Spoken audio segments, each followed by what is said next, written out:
Hello and welcome to Crackers Hub. This is Kuldeep, your English educator. और आज हम लोग आए हैं एक टॉपिक लेकर, काफी इंटरेस्टिंग टॉपिक जो कि वोकैबुलरी की सेगमेंट में काफी डोमिनेंस रखता है। वो है हमारा वन वर्ड सब्स्टिट्यूशन। सो आइए देखते हैं, हमारे पास कुछ वर्ड्स हैं, उनको आज डिस्कस करते हैं। Okay then, so let's start. So first words हम लोग डिस्कस करते हैं। फर्स्ट वर्ड है सर हमारा ग्रेटिस।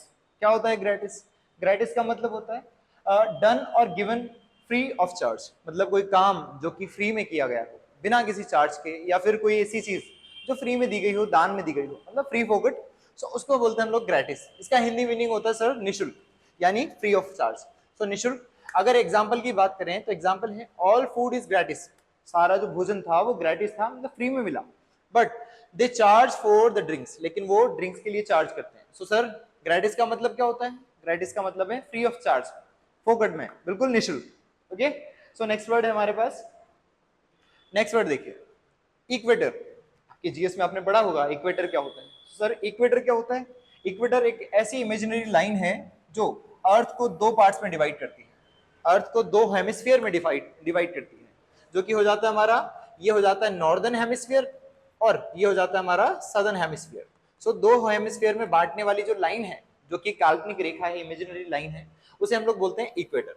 ओके, सो इक्वेटर का मतलब है an imaginary line drawn around the middle of the earth and equal distance from the north pole and the south pole. So north pole और साउथ पोल से बराबर डिस्टेंस पर बिल्कुल बीच में जो लाइन खींची गई है उसे हम लोग कहते हैं इक्वेटर। ओके, सो ये है हमारी इक्वेटर।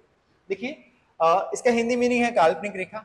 एग्जाम्पल है Indonesia is on the equator, या फिर लाइज ऑन द इक्वेटर। मतलब इंडोनेशिया जो है वो इक्वेटर पर लाई करता है, इक्वेटर पर है। ओके, ऐसा कह रहे हैं।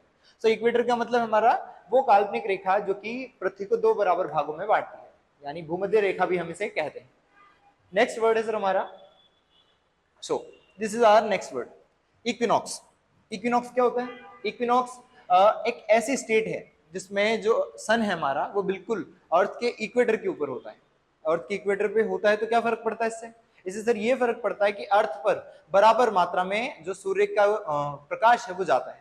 अब इससे क्या होता है सर? इससे क्या होगा, अगर इक्वेटर पर सन है हमारा तो दोनों तरफ बराबर रोशनी जाएगी, और अगर बराबर रोशनी जाएगी इसका मतलब दिन और रात की जो ड्यूरेशन है, दिन और रात की जो लंबाई है वो बिल्कुल बराबर होगी दोनों हेमिस्फीयर में, भले सदर्न हेमिस्फीयर हो या फिर नॉर्दर्न हेमिस्फीयर। तो देखिए either of the two times during the year, और ये साल में दो बार होता है। कब कब होता है? देखिए 21 मार्च को और 23 सितंबर को।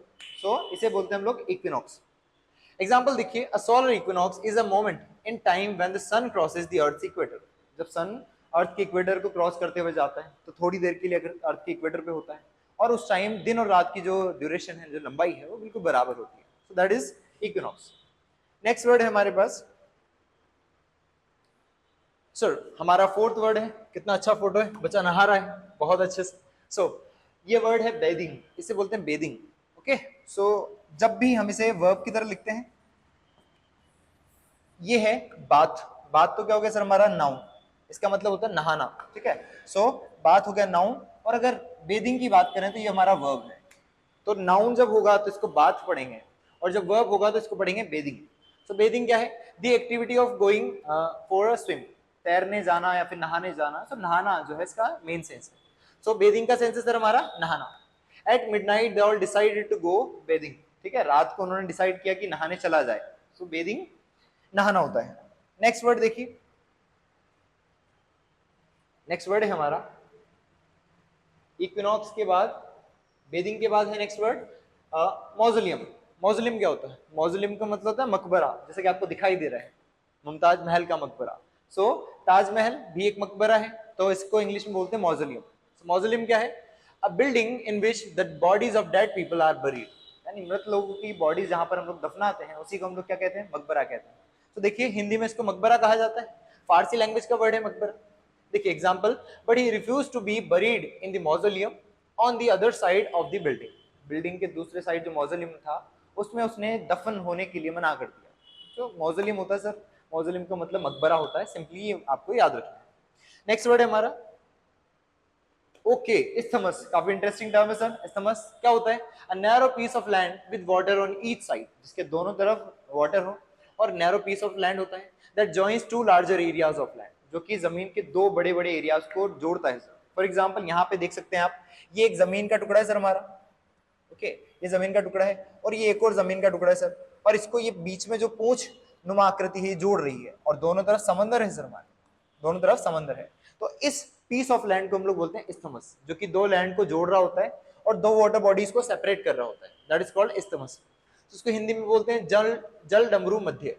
तो इस्थमस जो है हमारा वो जल डमरू मध्य होता है, हिंदी में इसको जल डमरू मध्य कहा जाता है। ओके, सो देखिए, in the southeast a narrow isthmus enlarged to a knot of the salt ponds। ठीक है, सॉल्ट की कुछ पॉन्ड्स हैं, उनके बीच में एक इस्थमस है जो कि दो टुकड़ों को जोड़ रहा है। तो आपको ये याद रखना है कि इस्थमस का मतलब एक ऐसा पीस ऑफ लैंड होता है जो कि दो जमीन के बड़े बड़े टुकड़ों को जोड़ रहा होता है और पानी के जो सोर्सेज है उनको अलग कर रहा होता है, जैसा यहाँ पर कर रहा है, दोनों समंदर को अलग कर रहा है और ये दो जो पीस ऑफ लैंड है इनको जोड़ रहा है, इसी को हम लोग इस्थमस कहते हैं। हिंदी में इसको जल डमरू मध्य कहा जाता है। नेक्स्ट देखिए, क्रॉल। क्रॉल का मतलब क्या होता है? क्रॉल का मतलब होता है हाथों और घुटनों के बल चलना। जैसे ये बेबी चलता हुआ दिखाई दे रहा है आपको, सो हाथों और घुटनों के बल चलने को हम लोग बोलते हैं क्रॉलिंग। देखिए, crawl, to move slowly with your body on और क्लोज टू द ग्राउंड। अपने हाथों से बॉडी के पास चलना है, फिर बॉडी पर चलना, ठीक है, और ऑन योर हैंड्स और नीज, घुटनों और हाथों के बल चलना। सो इसका मतलब हाथों और घुटनों के बल चलना। He crawl to the group leader because he wanted a promotion. वो ग्रुप लीडर के पास क्रॉल करके चला गया, चापलूसी करते हुए वो क्रॉल करते हुए चला। क्यों? क्योंकि उसे क्या चाहिए था? प्रमोशन चाहिए था। सो क्रॉल का मतलब होता है घुटनों और हाथों के बल चलना। नेक्स्ट वर्ड है हमारे पास, नेक्स्ट वर्ड है टेरिबल। टेरिबल यानी भयानक, इतना भयानक कि हमारा फोटो ही डर के भाग गया। ओके, सो जो यहाँ पर फोटो था वो डर के भाग चुका है, बिकॉज चीजें टेरिबल है। तो टेरिबल का मतलब होता है वेरी अनप्लेजेंट, बहुत ज्यादा ऐसी चीज जो हमें पसंद ना हो, जो हमें खुश ना करे, हमें दुखी करे, हमें डरा दे। उसके बाद कॉजिंग ग्रेट शॉक और इंजरी, जिससे हमें बहुत बड़ा सदमा लगे या फिर कोई चोट पहुंच सके हमें। ओके, सो वो चीज हमें चोट पहुंचा दे या फिर हमें सदमे में ला दे, उसको बोलेंगे टेरिबल, भयानक, बहुत बुरा, बहुत तकलीफ और चोट पहुंचाने वाला, ये होता है टेरिबल। तो देखिए, we have just received some terrible news, अभी अभी हमें कोई भयानक न्यूज मिली है, कोई बहुत बुरी खबर मिली है। तो टेरिबल यानी बहुत ज्यादा अनप्लेजेंट चीज, जो कि प्लेजेंट नहीं है बिल्कुल।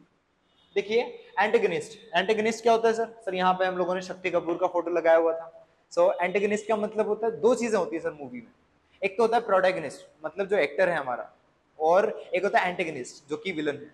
तो एंटेगनिस्ट का मतलब होता है जो विलन, या फिर a person who is strongly oppose to something और समवन, एक ऐसा पर्सन जो बहुत ज्यादा अपोज करता है, बहुत ज्यादा विरोधी है किसी चीज का या फिर किसी व्यक्ति का। तो हिंदी में इसको बोलेंगे या तो विरोधी या फिर सर इसको बोलेंगे शत्रु। तो शत्रु या फिर विरोधी जो है इसके हिंदी में मतलब है। The antagonist in this dispute are quite unwilling to compromise. जो एंटेगनिस्ट थे सर इस डिस्प्यूट में, वो बहुत ज्यादा अनविलिंग है कॉम्प्रोमाइज करने के। मतलब जो एंटेगनिस्ट है, जो विरोधी है, वो कॉम्प्रोमाइज नहीं करना चाहते। आपने मूवीज में देखा होगा सर कि जो एंटेगनिस्ट होता है कभी भी कॉम्प्रोमाइज नहीं करता, वो हमेशा फाइट करता रहता है और लास्ट तक फाइट करता है। सो प्रोटैगनिस्ट जो है वो हमारा पॉजिटिव कैरेक्टर होता है और जो एंटेगनिस्ट है वो उसका विरोधी होता है, नेगेटिव कैरेक्टर होता है। Next, honorarium. ऑनरेरियम एक काफी अच्छी टर्म है सर, थोड़ा समझने वाली टर्म है। ऑनरेरियम क्या होता है? सर ऑनरेरियम सैलरी होता है, बट सैलरी नहीं कहते हैं इसको। क्यों? क्योंकि हम लोग सैलरी कह के किसी व्यक्ति को जो कि बहुत सम्माननीय है उसको हम लोग ऑफेंड नहीं करना चाहते। सो ऑनरेरियम मतलब मानदेय।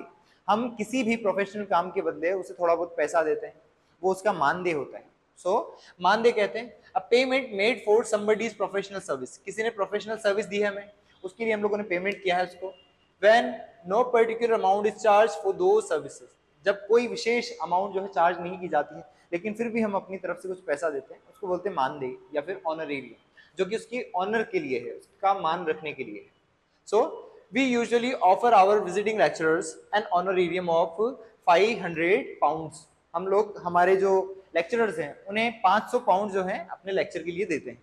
ओके, सो ये सारे वर्ड्स है सर, ये लास्ट वर्ड था हमारा।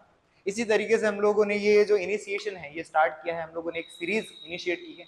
आज से हम लोग जो वोकेबलरी और जो भी टॉपिक्स हैं इसके जो वीडियो लेक्चर्स हैं वो शूट करके सर अपलोड करेंगे, सो दैट हमारे जो बच्चे हैं वो भले एसएससी के हो, बैंकिंग के हो, किसी भी एग्जाम के हो जिसमें भी इंग्लिश आती है और काफी अच्छे लेवल की इंग्लिश आती है, वहां पर बच्चे अच्छा परफॉर्म कर पाए। सो इसी नोट पर I take my leave and thank you all for watching this video and thank you. Okay, see you, have a nice day, stay tuned to Crackers Hub, bye bye, thank you.